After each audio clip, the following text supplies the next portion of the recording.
அனைவருக்கும் வணக்கம். இன்று நாம் பார்க்க இருப்பது 10ஆம் வகுப்பு அறிவியலில் 18வது பாடம் மரபியல். இந்த பாடத்தில் பார்த்தீங்கன்னா மெண்டலின் விதிகளை தெரிஞ்சுக்க போகிறோம்.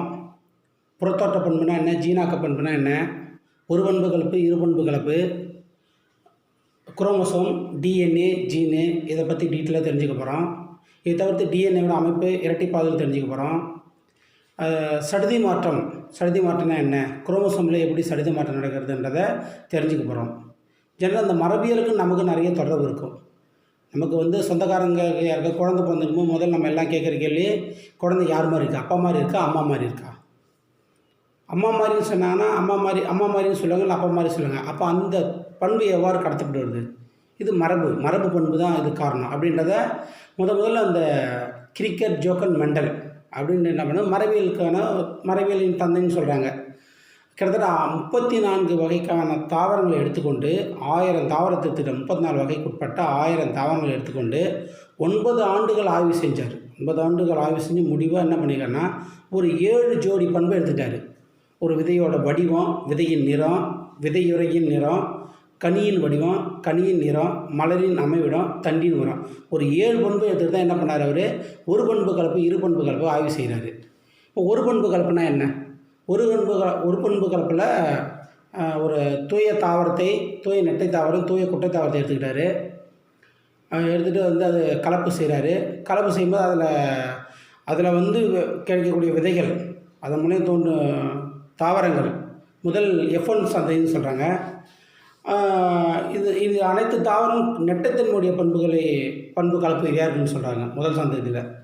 இப்போ 2ஆம் சந்ததின்னும் போது முதல் சந்ததியிலிருந்து வந்த தாவரங்களை கலப்பு செய்யும்போது 2ஆம் சந்ததி எவ்வாறு கிடைக்கும் போது நெட்டை மற்றும் குட்டை தாவரம் கிடைக்குது. எப்படின்னா 3 மடங்கு நெட்டை தாவரமும் 1 மடங்கு குட்டை தாவரம்னு சொல்கிறாங்க. நம்ம தாவரங்களை பார்க்கும்போது உயரமானது குள்ளமானதுன்னு சொல்கிற மாதிரி அதுதான் புறத்தோட்ட பண்புன்னு சொல்கிறோம். இது நெட்டைன்றது நீளமானது, குட்டைன்றது குள்ளமானது. அப்போ பார்க்கும்போது நமக்கு தெரியும் இது புறத்தோற்றம், அது ஃபீனோடைப்னு சொல்லுவோம். அப்போ 3:1 ஃபீனோடைப்பு.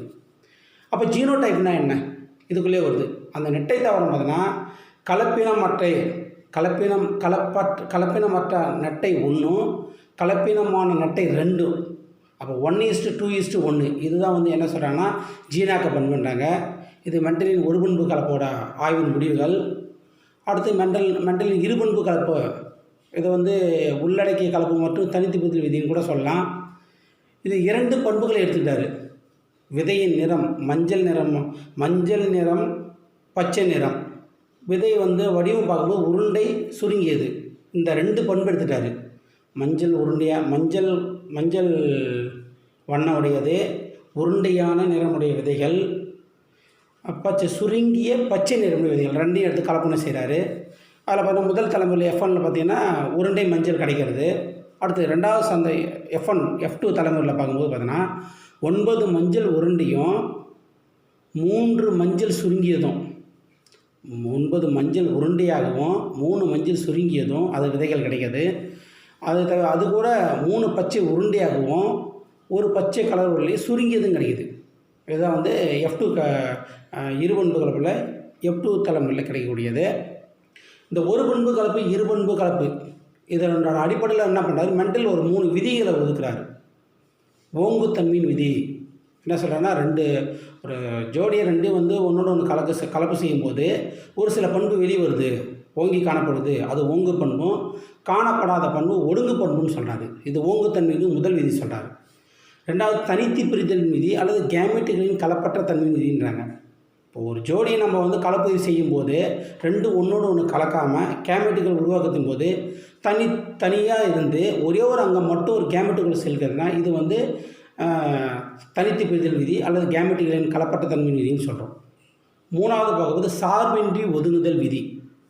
இது அதே மாதிரி தான். ஒரே சமயத்தில் 2 அல்லது அதுக்கு வேறுபட்ட ஜோடி பண்புகள் பாரம்பரியமாகும் போது, அதாவது ஒன்றுக்கு மேற்பட்ட பண்புகளை ஒன்றோடு ஒன்று கலக்கும்போது ஜீன் இல்லைன்னா காரணி ஒரு ஜோடி மற்றொரு ஜோடியில் சார்பின்றி ஒதுங்கும். இதனால் இதுக்கு சார்பின்றி ஒதுங்குதல்னு சொன்னாங்க. மெண்டலோட ஒரு பண்பு கலப்பு, இரு பண்பு கலப்பிலிருந்து 2 விதிகள் நம்ம உருவாக்கினது தான் இந்த 3 ஜோடிகள் விதி. அடுத்து பார்க்க இருப்பது குரோமோசோம்கள், டிஎன்ஏ மற்றும் ஜீன்கள். மனித உடல் பல மில்லியன் செல்களால் ஆனது.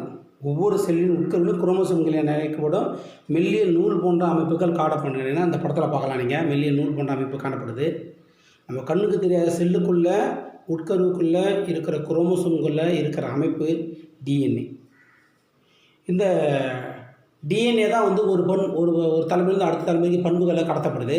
இந்த டிஎன்ஏவில் வந்து பல நியூக்ளியோடைடுகளால் ஆனது. பல மில்லியன் கணக்கான நியூக்ளியோடைடுகளை உள்ளடக்கிய மிகப்பெரிய மூலக்கூறு இது. எனவே இதுக்கு வந்து பாலி நியூக்ளியோடைடுன்னு ஒரு பேர் இருக்குது.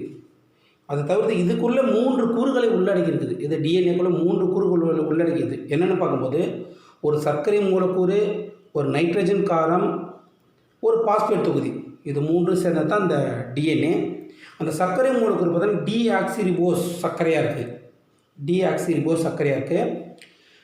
நைட்ரஜன் காரம்னு சொல்லும்போது இதில் வந்து 2 இருக்குங்க, பியூரியன்கள், பிரிடியன்கள்னு சொல்கிறாங்க.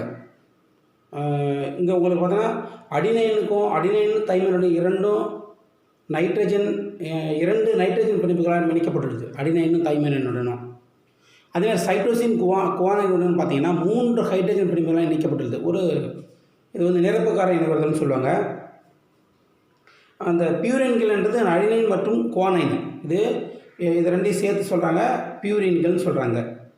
அதே வந்து பிரிடின்கள்ன்றது சைட்டோசின் மற்றும் தைமைன், இது 2 சேர்ந்தது பிரிடின்கள்னு சொல்கிறாங்க. அடுத்து பார்க்க இருப்பது ஜீன்.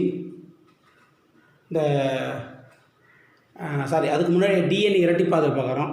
டிஎன்ஏ இரட்டிப்பாதல் என்பது ஒரு செல்லில் நடைபெறும் அடிப்படை செயல்பாடுகளில் ஒன்று அல்லது இரட்டிப்பாதல் செயல்பாட்டின் போது டிஎன்ஏ மூலக்கூறு தன் அமைப்பு ஒத்த நகல்களை உருவாக்குறது. ஒரு டிஎன்ஏவில் அதே போன்ற நகல்களை உருவாக்கும். இதை வந்து டிஎன்ஏ இரட்டிப்பாதல்னு சொல்கிறாங்க. இந்த டிஎன்ஏ இரட்டிப்பாதல் வந்து எங்கே தொடங்குதுன்னு பார்த்தீங்கன்னா,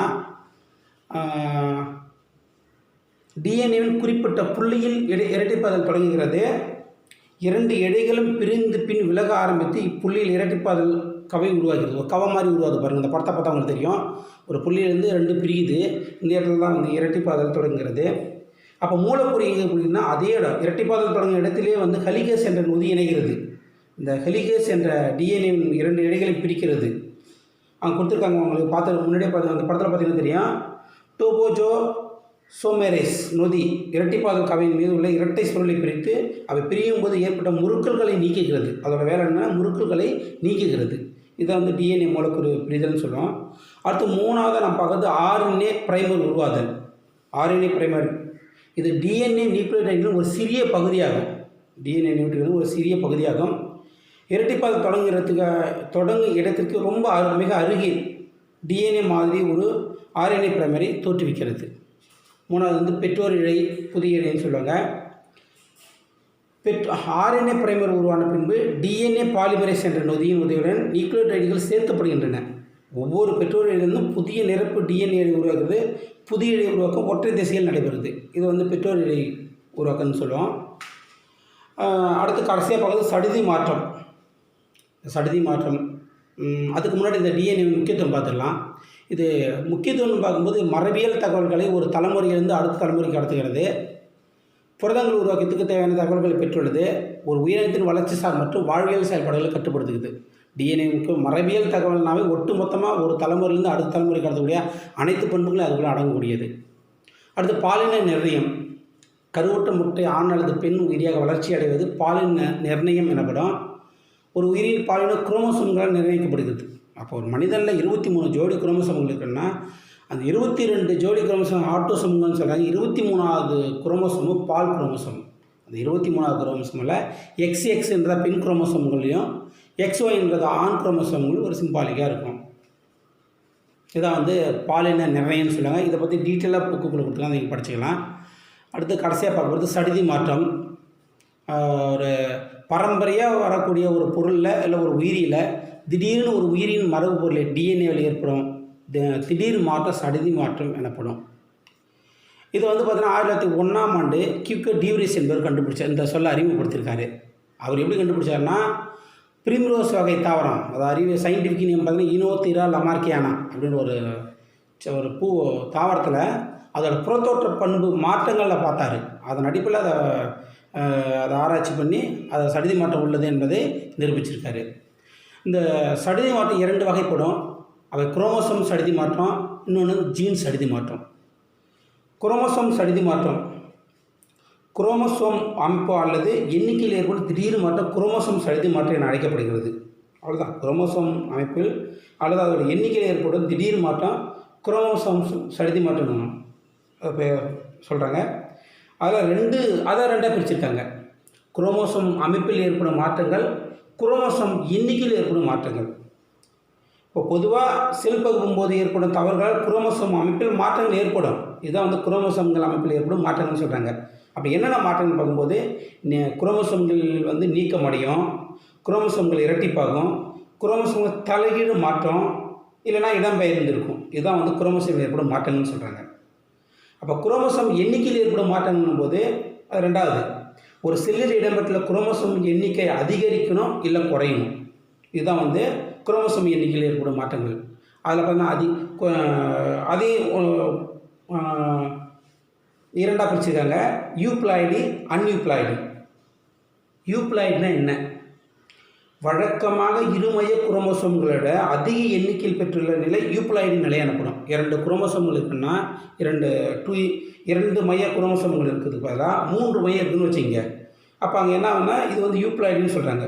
அப்போ அங்கே என்ன நடக்குன்னா தாவரங்களில் விலங்குகளில் 3 மைய நிலை குரோமோசோம்கள் பெற்றிருந்தால் மலட்டுத்தன்மை காணப்படும், மலட்டுத்தன்மையாக இருக்கும் அப்படின்றாங்க. அது யூப்ளாய்டு. அப்போ அன்யூப்ளாய்டுனா என்ன?